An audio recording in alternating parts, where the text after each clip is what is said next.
Welcome to Ytbcracks channel. In this video, we will discuss predictions between Islam Makhachev versus Alexander Volkanovski. UFC 284, the second pay-per-view promotion of 2023, is still a week away, but it looks like it might be worth the wait. The February 11th card, which will be set in Perth, Australia, will be topped by a blockbuster champion versus champion showdown, as featherweight king Alexander Volkanovski climbs up to lightweight to challenge Islam Makhachev in a bid for a second title. It's always a big deal when two active champions collide in the octagon, but this is a particularly special case, as Australia's Volkanovski, 25-1, is the #1 ranked fighter on every credible pound-for-pound list, and Makhachev, 23-1, is generally considered a top 10 or even top 5 fighter. The UFC has him at number 3.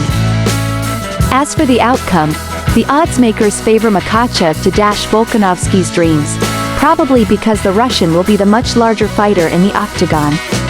That being said, there are plenty of advantages in Volkanovski's corner too, most notably one of the best rounded skill sets in the sport today. This is anybody's fight. Keep scrolling to see how the two champions match up and for our best shot at a prediction. Striking.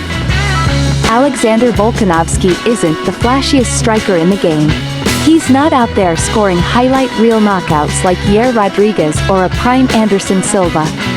But don't let that fool you. He has some of the most effective striking out there, and some solid firepower to back it up. He wouldn't be the sports pound-for-pound king if he didn't. The numbers reflect Volkanovski's approach to striking. He lands just shy of 7 significant strikes per minute on average, which works out to 57% of the significant strikes he throws.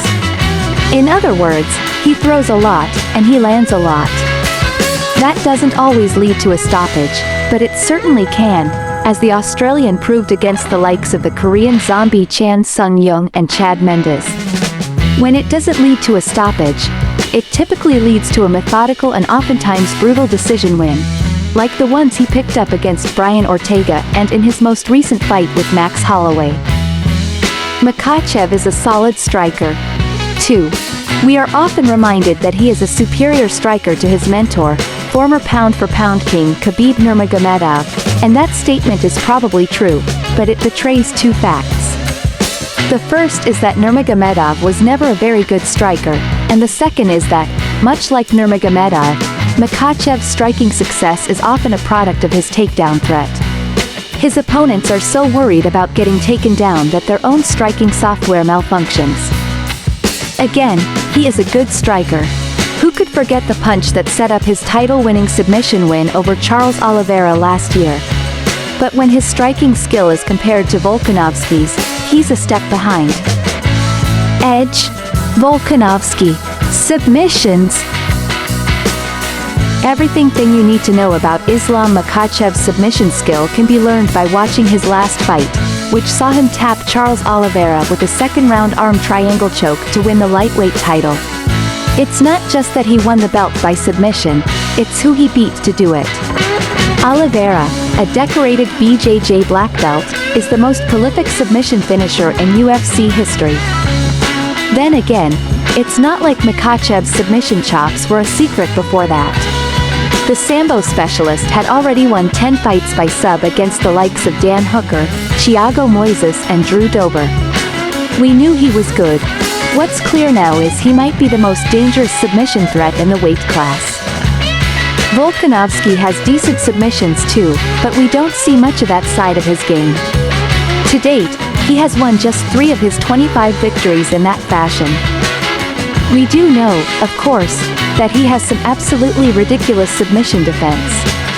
He proved that in his title defense against Brian Ortega, and it's part of what makes this fight so interesting. But the advantage has to go the Russian. Edge. Makhachev.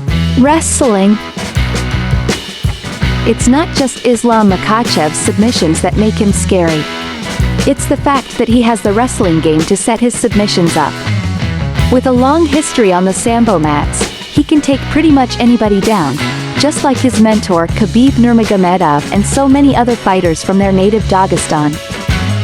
The Russian finishes an average of 3.42 takedowns per 15 minutes and completes attempts at a rate of 65.9%, the 10th best takedown accuracy rate in UFC history. He has landed at least 3 takedowns in 4 of his past 10 fights, and at least 1 takedown in 9 of them. The truly impressive part is that he has finished 6 of those 10 fights by submission or TKO on the mat, meaning that once he is able to take his foes down, he has a very good chance of finishing them. That will not be so easy against Volkanovski. As we covered on the previous slide, the Aussie has a solid submission defense game, but he also has great takedown defense. He has stopped 73% of takedowns against him in the UFC, but what makes that stat really interesting is that every takedown he surrendered came in his fight with Brian Ortega, when he was grounded 3 times. Nobody but the American BJJ black belt has gotten the Aussie to the mat in the octagon. Still, we've got to give the wrestling edge to Makhachev. The numbers speak for themselves, and they don't even factor in the physical advantages he will have in the octagon. Edge: Makhachev. Prediction: this is a difficult fight to predict, which is not at all surprising considering we're talking about 2 of the best fighters in the world today. Both men have the tools to win, and neither should be any less esteemed in defeat. Of course, we promised you a prediction, so here it is. Volkanovski is probably a better all-around fighter than Makhachev. He certainly has a better resume. That being said, in this fight where he will be at such a stark physical disadvantage, his slight technical advantages are not likely to matter as much. Compare it to Israel Adesanya versus Jan Blachowicz, Canelo Alvarez versus Dimitri Bivol, whatever. But this will be a classic example of a very skilled fighter losing to another very skilled but slightly bigger and stronger fighter. Volkanovski will survive 5 rounds, and hell have his moments in that span, but there won't be enough of them. Prediction: Makhachev by unanimous decision. Well, there you have it, Islam Makhachev versus Alexander Volkanovski head-to-toe breakdown.